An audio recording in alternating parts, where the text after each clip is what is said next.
شمشیر بے نیام حضرت خالد بن ولید part number 158 اپنا اسلامک اسٹوڈیو۔ ناظرین، خالد نے تھیوڈورس کو للکارا، میں وہیں سے آیا ہوں جہاں سے رات کو تو آیا تھا۔ تھیوڈورس نے تلوار نکال لی، دونوں سالاروں کے محافظ الگ ہٹ گئے۔ ناظرین، خالد نے تھیوڈورس کے 2-3 وار بیکار کر دیے اور اس کے ارد گرد گھوڑا دوڑاتے رہے۔ تھیوڈورس کو بھرپور وار کرنے کے لیے موزوں پوزیشن نہیں مل رہی تھی۔ وہ خالد کے رحم و کرم پر تھا، وہ مانا ہوا جنگجو سالار تھا، لیکن اس کا مقابلہ ایسے سالار کے ساتھ آ پڑا تھا جو ہر لمحہ شکار کی تلاش میں رہتا تھا۔ آخر اس نے بڑے غصے میں خالد تک پہنچنے کی کوشش کی، لیکن خالد نے ایک پینترا بدل کر اپنے آپ کو تھیوڈورس کی زد سے دور کر لیا اور دوسرے پینترے میں ایسا وار کیا کہ تھیوڈورس گھوڑے پر بھی دوہرا ہو گیا۔ ناظرین، خالد کے دوسرے وار نے اسے ختم کر دیا۔ اب رومیوں کے کرنے کا ایک ہی کام رہ گیا تھا کہ بھاگیں اور اپنی جانیں بچائیں۔ وہ رومی خوش قسمت تھے جو زندہ نکل گئے۔ ناظرین، مال غنیمت میں زرہ، خودیں، ہتھیار اور گھوڑے قابل ذکر تھے۔ ادھر ابو عبیدہ نے دوسرے رومی سالار شنس کو ختم کر دیا تھا۔ ابو عبیدہ نے خالد کو اس حکم کے ساتھ روانہ کر دیا کہ وہ حمص پہنچ کر وہاں کا محاصرہ کر لیں۔ ابو عبیدہ خود ایک اور اہم مقام بعلبک کی طرف روانہ ہو گئے۔ ناظرین، توقع یہ تھی کہ ان دونوں جگہوں کا محاصرہ طول پکڑے گا اور مقابلہ بڑا سخت ہوگا، لیکن مورخوں کے مطابق مسلمانوں کی تلوار کی دہشت وہ کام نہیں کر سکتی تھی جو ان کے حسن اخلاق نے کیا۔ ناظرین، مسلمان جدھر جاتے تھے وہاں کے لوگوں میں پہلے ہی مشہور ہو چکا ہوتا تھا کہ مسلمان کسی پر کوئی زیادتی نہیں کرتے اور وہ انہی شرطوں کے پابند رہتے ہیں جو وہ پیش کرتے ہیں۔ ناظرین، اس دور کی فاتح فوجیں سب سے پہلے مفتوح شہر کی خوبصورت عورتوں پر ہلہ بولتی تھیں، پھر لوگوں کے گھر لوٹ لیتی اور گھروں کو آگ لگا دیتی تھیں۔ یہ اس زمانے کا رواج تھا اور اسے فاتح فوجوں کا حق سمجھا جاتا تھا، لیکن مسلمانوں نے اس رواج کو نہ اپنایا بلکہ نہتے لوگوں کی عزت و آبرو اور جان و مال کی حفاظت کی۔ اسی کا نتیجہ تھا کہ ابو عبیدہ بعلبک پہنچے اور شہر کا محاصرہ کیا تو وہاں جو رومی دستہ تھا اس نے غیر مشروط طور پر ہتھیار ڈال دیے۔ ناظرین، خالد نے حمص کا محاصرہ کیا تو رومی سالار ہربیس باہر آ گیا اور امن کے سمجھوتے کی پیشکش کی۔ ابو عبیدہ بھی پہنچ چکے تھے۔ ان کے حکم سے رومی سالار سے 10,000 دینار اور زر بفت کی 100 قباؤں کا مطالبہ کیا گیا۔ ناظرین، جو رومی سالار نے قبول کر لیا۔ معاہدہ یہ ہوا کہ مسلمان 1 سال تک حمص پر حملہ نہیں کریں گے اور اگر اس دوران روم کی فوج نے اس علاقے میں مسلمانوں کے خلاف کوئی معمولی سی بھی جنگی کارروائی کی تو مسلمان صلح کے معاہدے کو منسوخ سمجھ کر جوابی کارروائی کریں گے۔ ناظرین، اس معاہدے پر دستخط ہوتے ہی شہر کے دروازے کھل گئے اور مسلمان فوج داخل ہوئی۔ ناظرین، مورخ ابن اسیر لکھتا ہے کہ حمص کے لوگ یہ دیکھ کر حیران ہوتے تھے کہ مسلمان دکانوں میں جاتے اور جو چیز لیتے اس کی قیمت ادا کرتے تھے۔ ناظرین، بعض لوگوں نے مجاہدین کو تحفے پیش کیے تو مجاہدین نے ان کی بھی قیمت ادا کی۔ وہ کہتے تھے کہ مسلمان تحفے کو مال غنیمت سمجھتے ہیں اور کوئی مسلمان اپنے طور پر کوئی مال غنیمت اپنے پاس نہیں رکھ سکتا۔ اس کے علاوہ صلح کے معاہدے کے بعد اسلام مال غنیمت کو جائز نہیں سمجھتا۔ ایسے مقامات بھی آئے جہاں کے لوگوں نے مسلمان فوج کا باقاعدہ استقبال کیا۔ ناظرین، مثلا نومبر سن 635 سن عیسوی بمطابق رمضان سن 14 ہجری مسلمان فوج حمص سے ہما گئی تو شہری باہر آ گئے اور مسلمانوں کی اطاعت قبول کر لی۔ ناظرین، مارت النعمان کے شہریوں نے مسلمانوں کا استقبال اس طرح کیا کہ پہلے سازندے ساز بجاتے اور خوشی کے گیت گاتے باہر آئے۔ ان کے پیچھے معززین آئے اور جزیہ پیش کر کے شہر ابو عبیدہ کے حوالے کر دیا۔ ناظرین، اس کے بعد ان قصبوں اور شہروں کے کئی لوگوں نے اسلام قبول کر لیا۔ مسلمان ہمارے جال میں آ گئے ہیں۔ شہنشاہ ہرقل اپنے سالاروں سے کہہ رہا تھا میں سردیوں کے انتظار میں تھا۔ عرب کے یہ مسلمان اونٹ کا گوشت کھاتے ہیں اور اونٹنی کا ہی دودھ پیتے ہیں۔ ریگستان کے ان باشندوں نے کبھی اتنی سردی نہیں دیکھی، یہ سردی برداشت نہیں کر سکتے۔ اس ملک کی سردی ان کے جوش اور جذبے کو منجمد کر دے، پھر موسم سرما ختم ہونے تک مسلمان ختم ہو جائیں گے، ہم انہیں بڑی آسانی سے شکست دیں گے، ان کے خیمے انہیں سردی سے نہیں بچا سکیں گے۔ ہرقل نے حکم دیا کہ ہمس سے مسلمانوں کو بے دخل کر دیا جائے۔ ناظرین، کچھ دنوں بعد ابو عبیدہ کو اطلاع ملی کہ رومیوں کی کمک ہمس پہنچ گئی ہے۔ رومیوں کی اس کارروائی کے بعد ہمس کا معاہدہ ٹوٹ گیا تھا۔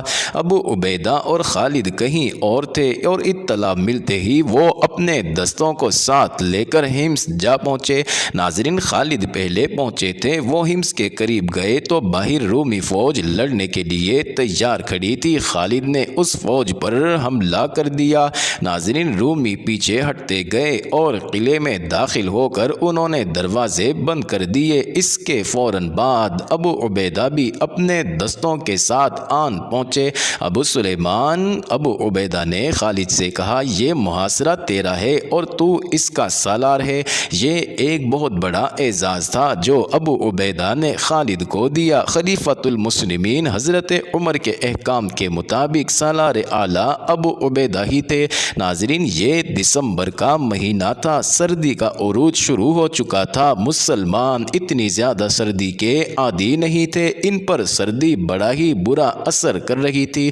ناظرین، یہ سب سے بڑی وجہ تھی کہ محاصرہ طول پکڑتا گیا۔ اس دوران خلیفۃ المسلمین کا حکم آ گیا، اس کے تحت کچھ دستے عراق کو بھیجنے تھے۔ ناظرین، یہ دستے چلے گئے تو رومی سمجھے کہ مسلمان محاصرہ اٹھا رہے ہیں، لیکن ایسا نہ ہوا۔ رومی یہی توقع لیے قلعے میں بیٹھے رہے کہ مسلمان محاصرہ اٹھا لیں گے۔ ناظرین، مارچ سن 634 سن عیسوی کا مہینہ آ گیا۔ سردی کی شدت ختم ہو چکی تھی۔ رومی سالار ہربیس روم کے شاہی خاندان کا آدمی تھا، اسے کسی کے حکم کی ضرورت نہیں تھی۔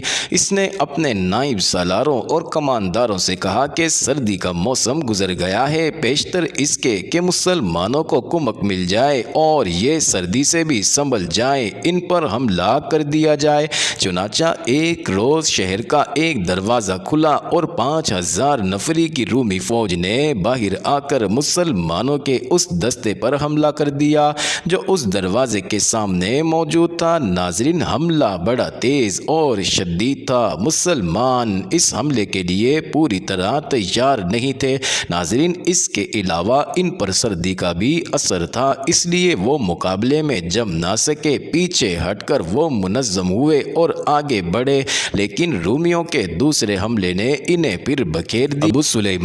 ابو عبیدہ نے خالد سے کہا، کیا تو دیکھتا رہے گا کہ رومی فتح یاب ہو کر واپس قلعے میں چلے جائیں؟ خالد تماشا دیکھنے والوں میں سے نہیں تھے ناظرین، لیکن وہ اس دروازے کے سامنے سے ہٹ نہیں سکتے تھے جس کے سامنے وہ موجود تھے۔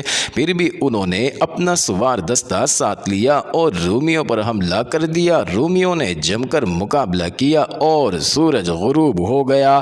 ناظرین، رومی قلعے میں چلے گئے، ان کی بہت سی لاشیں اور شدید زخمی پیچھے رہ گئے۔ دوسرے دن ابو عبیدہ نے سالاروں کو بلایا، کیا تم نے خود محسوس نہیں کیا کہ کل رومیوں نے باہر آ کر حملہ کیا تو ہمارے آدمی بے دلی سے لڑے؟ ابو عبیدہ نے شکایت کے لہجے میں کہا، کیا ہم میں ایمان کی حرارت کم ہو گئی ہے؟ سردی سے صرف جسم ٹھنڈے ہوتے ہیں سالار اعلیٰ۔ خالد نے کہا، ہمارے آدمی بے دلی سے نہیں لڑے، دراصل جن رومیوں نے حملہ کیا تھا وہ ان رومیوں سے زیادہ جرأت و ہمت والے تھے جن سے ہم اب تک لڑتے رہے ہیں۔ پھر تو ہی بتا ابو عبیدہ نے پوچھا، ہمیں اتنے لمبے محاصرے میں یہیں بیٹھے رہنا چاہیے نہیں ابو عبیدہ؟ خالد نے کہا، کل صبح ہم محاصرہ اٹھا لیں گے۔ دوسرے سالاروں نے حیرت سے خالد کی طرف دیکھا۔ ہاں میرے دوستو، خالد نے کہا، کل ہم یہاں نہیں ہوں گے اور میری تجویز غور سے سن لو۔ خالد نے انہیں محاصرہ اٹھانے کے متعلق کچھ ہدایات دیں۔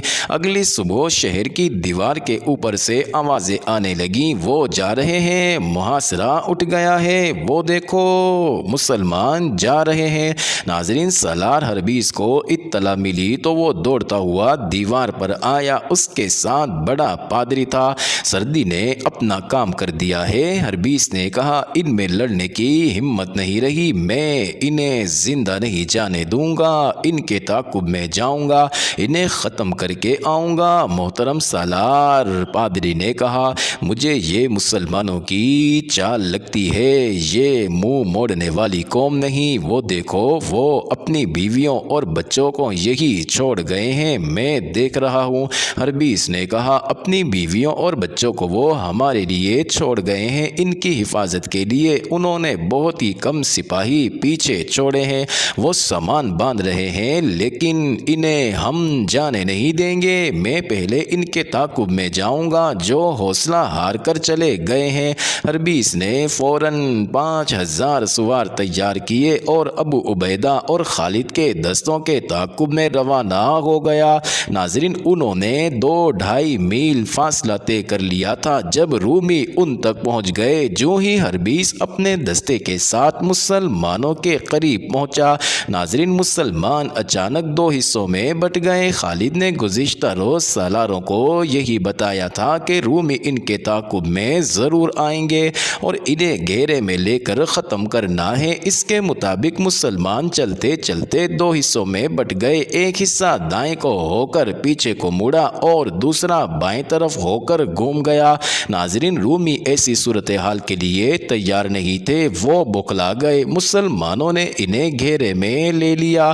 اپنے بیوی بچوں کی حفاظت کے لیے کچھ مجاہدین کو پیچھے چھوڑ آنا بھی اسی دھوکے کا ایک حصہ تھا۔ ناظرین، رومی پیچھے کو بھاگے تو یہی مجاہدین جو عورتوں اور بچوں کے ساتھ تھے رومیوں پر ٹوٹ پڑے، پھر انہوں نے رومیوں کی پسپائی کا راستہ روک لیا۔ ناظرین، ایک اور سالار معاذ بن جبل خالد کی پہلی سے دی ہوئی ہدایات کے مطابق 500 سوار ساتھی لے کر حمص کے راستے میں آ گئے تاکہ کوئی رومی شہر کی طرف نہ آ سکے۔ رومی اتنی جلدی بھاگنے والے نہیں تھے، لیکن وہ مجاہدین کے پندے میں آ گئے تھے۔ وہ تازہ دم تھے، کچھ اپنی روایات کے مطابق، کچھ اپنی جانیں بچانے کے لیے وہ بے جگری سے لڑ رہے تھے۔ خالد ان کے سالار حربیس کو ڈھونڈ رہے تھے۔ ناظرین، ان کی تلوار سے خون ٹپک رہا تھا، ان کے راستے میں جو آتا تھا کٹتا جاتا تھا۔ آخر وہ انہیں نظر آ گیا۔ میں ہوں ابن ولید، خالد نے للکار کر کہا۔ فارسیوں کا قاتل ابن الولید، رومیوں کا قاتل ابن الولید۔ معزز ناظرین، یہ انٹرسٹنگ ویڈیو جاری ہے، اگلی ویڈیو قسط نمبر 159 میں دیکھنا مت بھولیے گا۔